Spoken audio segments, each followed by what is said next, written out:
Hi guys, how is everyone today?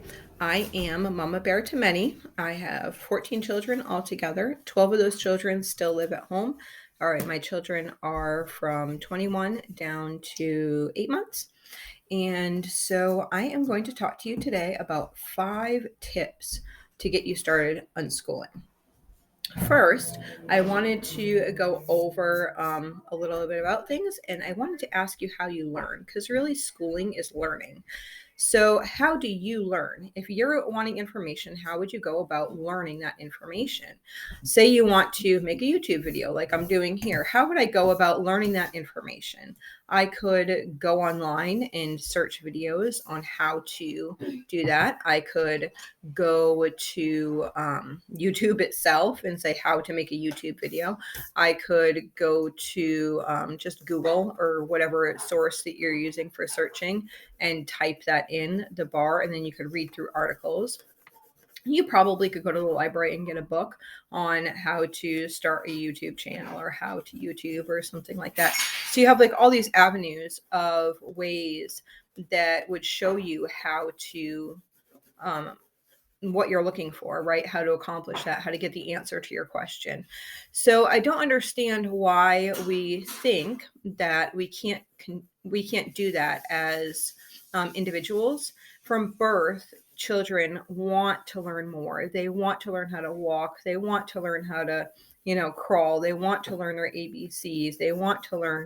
Um, they want to count things out on the table. How many times do kids just take their crayons and they're counting their crayons or counting their fingers or counting their toes or whatever it is? It's innately in us to want to learn. And it's innately in us to want to learn the word of God as well. He put that into us, right? So we want to learn. So I don't understand why we feel, especially in the United States, why we feel that this is the only way to get an education is to do a public school education or to use a curriculum in your homeschool in order to accomplish the goal of being able to learn something. We learn day to day. We're learning new things. We're learning how to cook. We're learning all different things. What makes anything more important than the other thing? It's only like in the eye of the beholder, right? So, um, how we got here. I started to do homeschooling years ago for a number of reasons. Before I actually became a Christian, we'd started to homeschool my son, who was younger. He was 5. We were in Florida school system. And first we were in Massachusetts, and then we went to Florida school system. He did kindergarten and first grade, and we just felt, even while he was in such a younger grade, that it was so much about, like, he would come home and have homework in kindergarten, or in first grade they had homework, and it just seemed like too much. Like, how much homework? You've been in school for 6 hours that day, and how much homework does a 6-year-old really need, or a 7-year-old really need? And why did a child, my other son, feel discouraged because he couldn't read at the age of 5? So it really just started tugging on my heart, like, what is going on? And I felt bad for my child to tell him, oh no, you can't play today because you have to do 2 hours of schoolwork after you just did 6 hours of schoolwork. And so we decided that we would homeschool. So I researched everything and I was like, okay, we're going to just homeschool the way everyone does. We're going to get curriculum. We're going to sit here and we're going to do school at home. And that's what we did for a while. And we dealt with lots of crying and lots of temper tantrums. And I can't do this. And I don't want to do this. And I'm behind. And I can't. And I can't. And I want to do this. I want to do that. But yeah, I'm saying, no, you can't do those things because you need to do these things because these are what is school and these are not school. It makes like that creativism be diminished because all that natural learning in them is being shoved down by school systems or curriculums or whatever, because that's the goal. The goal is to get that done. The goal is to make your little check mark off on the paper, like, oh, they learned this or they learned that or they learned whatever it might have been. Another thing that was really odd was reading. We It was like I wanted to read to my kids, but I felt like I couldn't read like what I wanted to read through a curriculum because I had so many things I had to do for curriculum. And then I ended up doing a reading based curriculum, which was books, and that was great. It was I used Sunlight for a while, and so that curriculum is based basically on books, and so we read a lot of books. But sometimes I felt like it was so many books and I didn't have enough time, and there wasn't enough time to like process those books and such. So if you are looking for something new to try with your children, I would highly recommend just to think about the way that God created us to learn. Do you need me?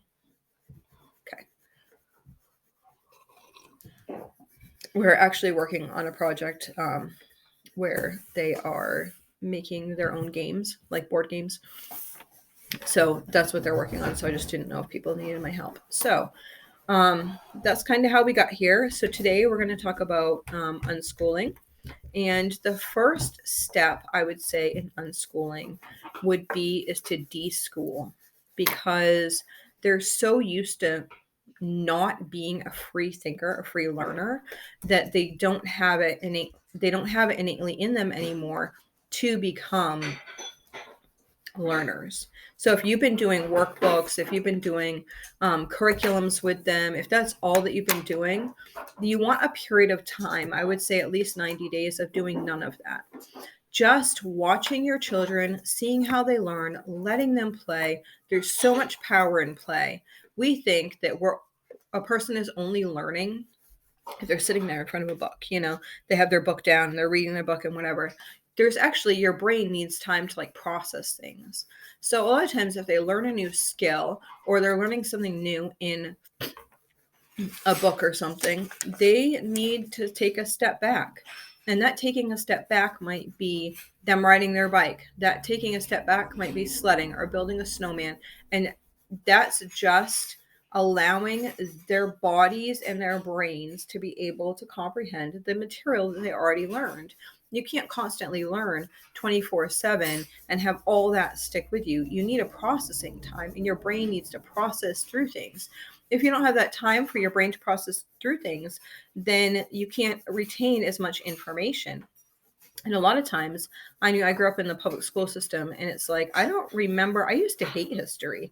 I used to like math. Math was pretty good. I kind of liked it. But then when I got to a point in math that I was like looking at things, I was taking algebra, and I was just thinking like, how am I going to use this in my life? And I asked my math teacher, I'm like, in what scenarios would I use this type of math?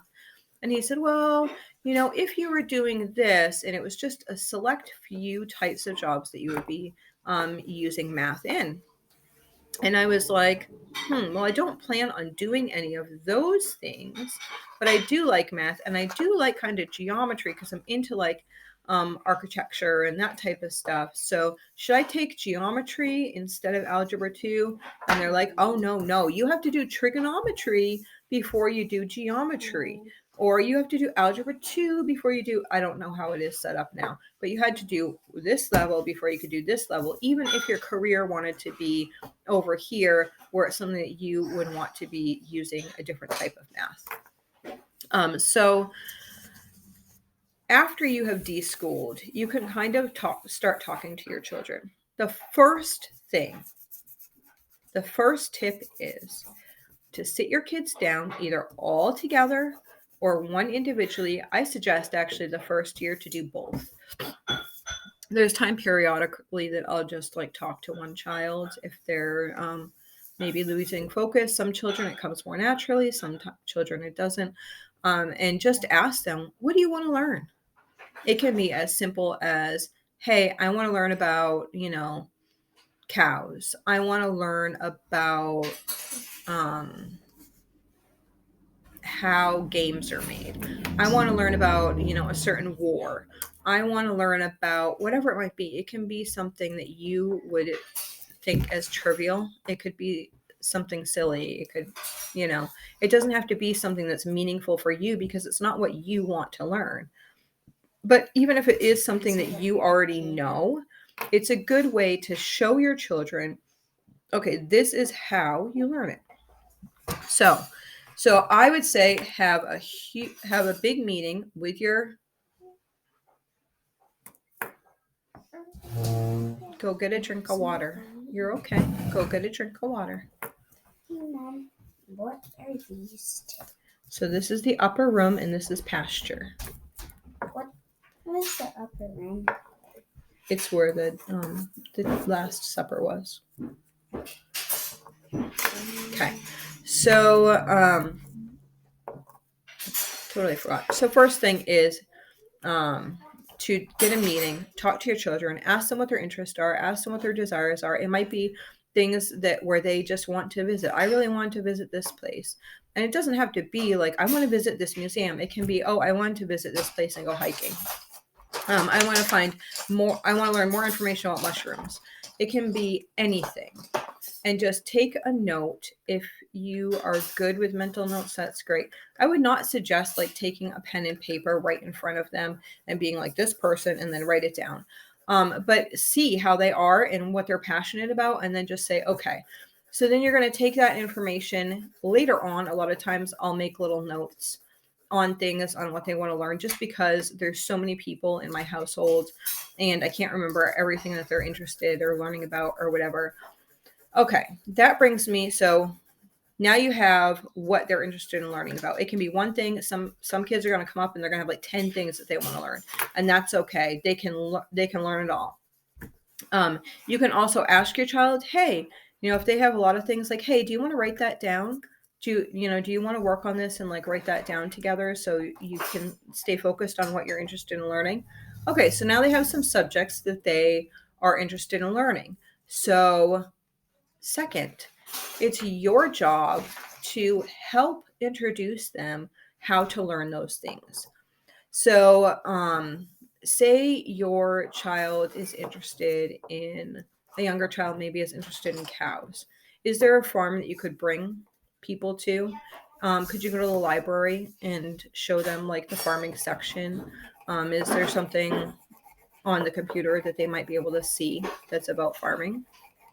And that goes for any type of subject. It's your job to. Yeah. I'm sorry. Get a napkin if you want. She bit her lip. So teaching them how to learn, showing them how to use a computer to look things up, showing them how to go to the library, to talk to the librarian. I want my children to ask the librarian themselves what they're looking at and to follow them to the area that they're going to show them. Just teaching them how to learn, how to obtain the information, because if they get that skill, then they can learn anything they want in their life. Because as adults, that's what we do. If we want to learn something, we obtain that information and then we learn about it. Now, another thing is if they have decided to learn this information and they learned, sometimes it's going to be, okay, I'm going to read one book about it and I'm good. I learned what I wanted to learn and that's okay. And now I'm ready to move on. That's okay. Don't force your kids to learn like, you have to read 10 books and write an essay about that. We rarely write about what we actually learn, but we do have a lot of like verbal talks. A lot of times they'll just want to tell me about a movie they watched or tell me about a book that they've read or that we've read together, or they'll be talking together about different things like that. You have to have some formal study, formal writing, formal anything for them to be learning. Okay, so that was the second thing. So first we had the having a meeting, and then we're going to introduce them on how to learn. And then we are going to visit those places. So we are going to go visit museums, historical sites, nature, library, and you're just going to make your life full of richness. You as an adult, as a mom, as a dad, you want to be excited about the places that you go. You want to be like, hey guys, you want to come do this? Let's go do this. let's go camping. Let's go learn about this. Oh, look, this is cool. This looks like a cool place. Who wants to go visit that? Or even if it's not even like that you're going right now, if you're thinking about making these trips or doing whatever in the future, then being like, hey, my children and I, we are looking at going on, we like to go on trips. So our money we try to allocate for doing trips, whether it's like a day trip to wherever it might be locally, or if it's camping, or if it's this year we're going to try to be going to Colonial Williamsburg. And on the way down there, that trip for us is 15 hours. On the way down there, we're debating if we want to go and stop in New York City. We're not sure if we're going to do that or if we're not going to do that. But we talked about, we're reading books now to be like, okay, well, if I lived in Jamestown, or reading stories about Jamestown, or reading stories about like historical fiction type stories, or reading about, the Statue of Liberty. Who is the Statue of Liberty? Why was she put here? Or just simple things like, hey, would you want to climb the Statue of Liberty? Is that something that you would want to do? Would you be tall enough to do that? And using that as like just verbal communication to understand, to see like where your child's passion is or isn't about things. I mean, sometimes people will be like, I could care less about the Statue of Liberty. Like, I think it's great that, she kind of represents freedom or whatever for our country, but whatever. It's whatever. And honestly, like if most of our kids are not passionate about like something, if we're verbally talking about something, most likely we're not going to go and do it unless it's something that my husband and I are passionate about that we want to do. But most of the time when it comes on to any type of field trip or like vacation type thing, they're almost always on board to see what's going on. Even things like if we stop at a restaurant stop and there's something cool, or a visitor center, they'll pick up different things that are at the visitor center and that type of stuff. Let them do it. I mean, just because they pick up something at a visitor center that's about something like far away that you never think that you're actually going to be able to go to, they're learning about it. They're picking it up and they're reading about that information to know about it and where it is. And maybe it's something that they'll want to go when they're older. Okay. That also brings me to like just like filling your life with richness and experiences. I think I want to go in a little bit to minimalism in another video because it's really hard. It's almost like unschooling and minimalism don't really fit together, but yet they do fit together because it's about like meaningful things. So you are filling your outside activity with meaningful activities. And they're learning through those meaningful places and meaningful activities. So it leads me to number 4, and that is to provide materials, books, craft supplies, whatever it might be. Provide the materials for your children to be learning. There's my unschooling and minimalism don't seem to mesh. At the same time, they do. Because when I'm looking at minimalism, I'm looking at what brings me joy, what makes me happiness. To me, I don't like saying like what brings me joy, because honestly, the only thing that really is going to bring me joy is Jesus. But I want to know like what things like, okay, is this meaningful in my life when I'm thinking about items that I'm going to keep. For children, I think that having craft supplies and those types of things where they can build and create is great. A lot of times we go to thrift stores, they have these like funky kits or whatever that they want to do. And it's like, okay, it's not going to hurt anything. $2, you can get a volcano kit, you can figure it out and whatever, or a rocket blast off ship or whatever. But providing the materials, books, craft supplies, yarn, wood burning stuff, tools, instruments. Again, this is an area right here that you could go back to your area of asking your children what they're interested in, and then you're providing the instruments for them. So if your child is interested in, say, playing the guitar, okay, do you have a guitar in your house? No. Can you ask around to see if somebody has a guitar so the person can try to learn the guitar? You probably are not going to want to like purchase a guitar especially a high-end guitar, if your child's really not interested in playing the guitar, because then you feel like obligated that they have to play the guitar for 2 years or whatever if you paid a lot of money for something. But if you ask around, usually there's somebody that has something. My boys just decided that they wanted to learn the keyboard, so they put their money in together and they're purchasing a keyboard, which should be here any day. And so they will teach themselves how to play the keyboard. I will help them find the resources for that. I can find videos online. I can do papers, whatever way they are choosing that they want to learn that, I'm 100% okay with, and they can learn that. Um, so looking for ways that you can provide the materials for them. Now, if they decided that they wanted to do the piano, but or the keyboard, but did not have the funds to do that, then that's something that we could discuss on maybe either ways that they could make the money to do that, because that's a bigger purchase rather than smaller things like crayons or whatever like that. So we would talk about those different things. But also when you're not spending money on curriculum, it does free up money to be able to put things in those areas. If I'm not spending a lot of money on Christmas, if I'm not spending a lot of money on birthdays and that type of stuff, that is areas that I could say, okay, maybe we can put the funds aside to do that. So, and I'll go over different things about like where I just mentioned like the birthdays and Christmas and that type of stuff, and I'll talk a little more on that at another point. But okay, so that brings us to number 5. This is probably the easiest and the hardest at the same time. Be learning yourself. Really hard to say, be learning yourself. So most of the time I screen my phone calls, and most of the time it's junk phone calls, but actually I need to get that call, so I am back.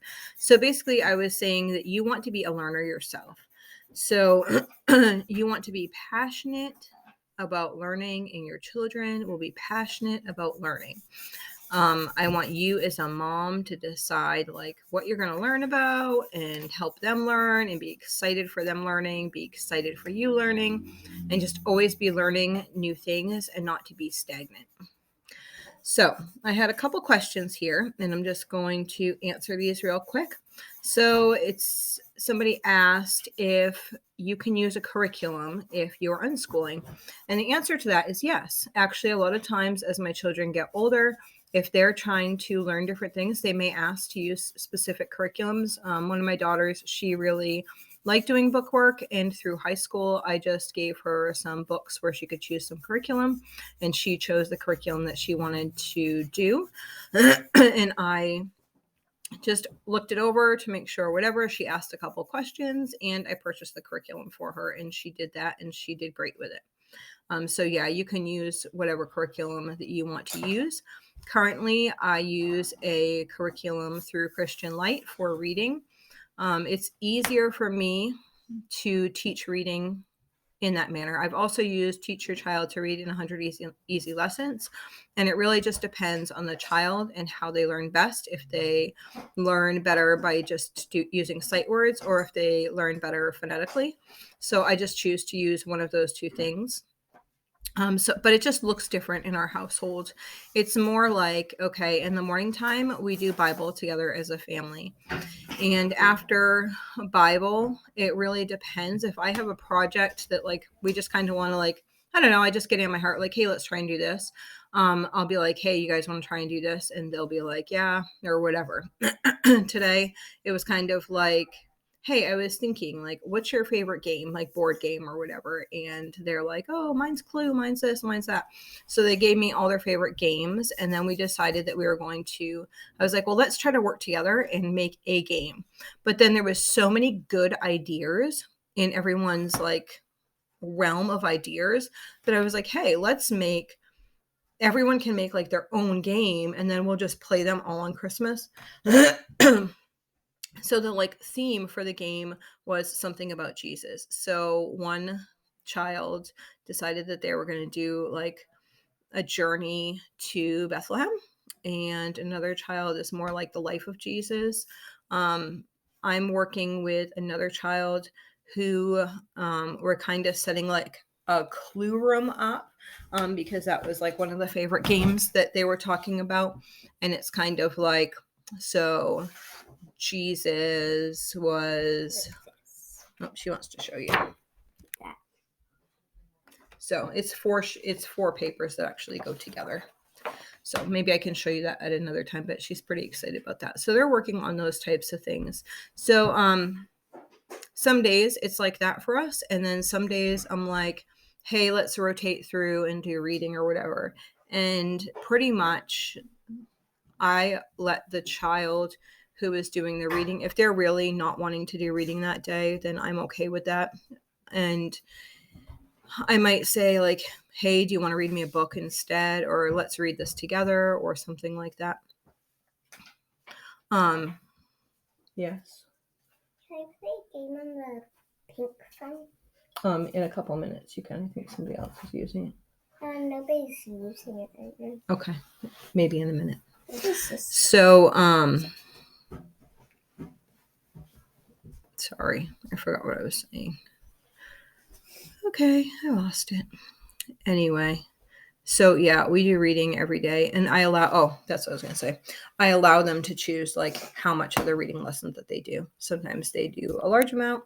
Sometimes they do just a page. I kind of just allow them to choose basically overall like the amount of reading that they do that day. And then that's the only curriculum that we are actually using right now. I do have Matthew C, and sometimes some people will want to be doing their Matthew C type curriculum, and sometimes they don't. I'm okay with either as long as they are learning. My whole thing is like, let's just learn. Let's learn something. Let's learn together. That brings up another question that was talking about a schedule and like their pace and that type of stuff. Like if like they're in like second grade, are they doing all second grade and like that type of stuff? And I think that really like we in America compartmentalize each grade. A lot of times people ask me, oh, what grade are they in? And it's like, well, they're really not in a grade.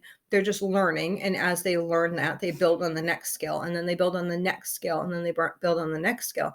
So I don't care if they're like in kindergarten and they're like way up here in some skills and way below in other skills, because they're building on the skills as God is allowing their brain to develop.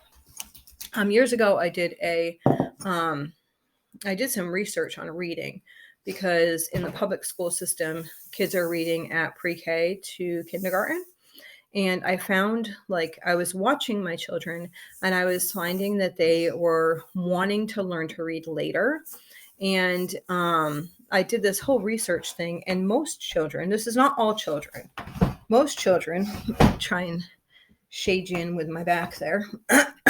Most children learn best at the age 7 or 8, they're able to read and comprehend the material. So if you teach reading at a time that they can read and comprehend, then that's actually a better time for them. So we ask if they want to learn, like if they're showing interest, we'll ask like, hey, do you want to do this? And then we just kind of go like at their pace. Hey, I want to do reading today, but I don't want to do reading for 3 days in a row or whatever. Like it's not a big deal to us. It's just kind of like, okay, yeah. So we do that, and I am available to teach those skills as needed. I've had some children just learn how to read just from me reading to them. I think that the desire to read comes from reading to them. And then I have some children that are so mechanical, mathematical type thinkers that they are always working with their hands, and their level of like handwork is like way at the top, and yet they struggle reading basic things. But that's the way that God created like their brains to think. Most likely that person is not going to be like a writer. That said, that person probably is going to do like some amazing things, and they could be like, a mechanic or a home builder or whatever, like construction or carpenter, or, anything, plumber.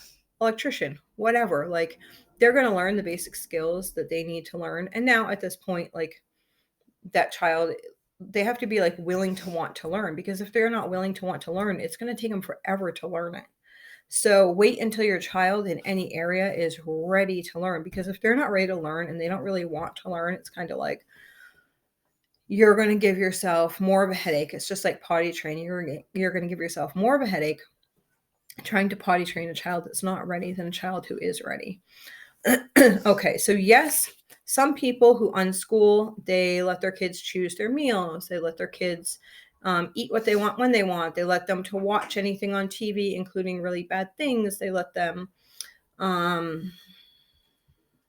play games all day. Our family is not like that. We those are standards that we already have set in our house. So there are things that are allowed and are not allowed. I don't think that too much visual stimulation or too much media is good for any child, because they need to have the real life skills of interacting with other people. They need that downtime for their brain outside, playing, being imaginative. They need all that. So I don't think that the excess amount of media is appropriate. Some families have no problem with that, and I'm completely okay. Like, I'm doing my thing, they can do their thing, that's fine. Just like the people who are watching this, if you are a homeschooler and you're homeschooling and a curriculum is working for you and that is great for you, like that's totally great for you. I'm glad that it's working for you. I'm giving this video because it wasn't working for us, and I didn't know that there was other options out there. So, and then when I read like unschooling, it seemed like unschooling had this bad rep, like they weren't learning anything, like you're unschooling, there's no school going on. So, what exactly do you do? And it's more like child-led things. Another thing also is sometimes unschoolers, it seems almost like they're just like lazy parents letting their child do whatever they want. And that's not how we are either. So yes, we have a somewhat loosened schedule. We provide the materials that they need.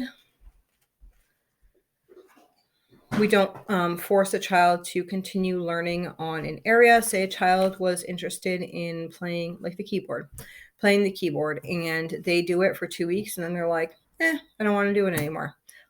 We're okay with that. I don't feel like any child needs to be forced into doing whatever. Say your child is good at a sport, but they just don't like the sport, and they're like, it's like, okay, like you don't have to play the sport. You don't have to do whatever. Like in life, I would rather my child find a job that they enjoy. And so, yeah, I would want them to find a job that they enjoy. Okay. I love you girls. Where are you supposed to be right now? Where are you supposed to be right now? Okay. So, basically, child-led learning. Child-led learning. Yeah, that's exactly what it is. Unschooling is child-led learning. It's the belief that we are born to learn and we're born to play, and just using God's given desire. And honestly, there's like this beautifulness in this that I can't even like express in words, because it's just like, it's not school. It's like learning, but it's like so deep into your heart that it's just like you're almost absorbing like a sponge. It's not like, oh yeah, I learned that and check off. I learned that. I checked that. I checked that. I checked that box. Oh yeah, I got an A+ on like my test, on SAT, on whatever it is, and I did that. And you learn information for a short amount of time. Like, we want to like live information, learn information, like, and just ingrain it into our minds and into our school and into our home. So that is about it. So if you want to get started unschooling, you're going to deschool. Then you're going to have a talk to your children. Then you're going to visit museums, historical sites, nature, libraries, and make your life full of richness. And then that means also that you are going to provide rich materials for your children. And then 5, you are going to want to learn and show your kids that you are learning constantly. So I hope you all have a blessed day. Bye.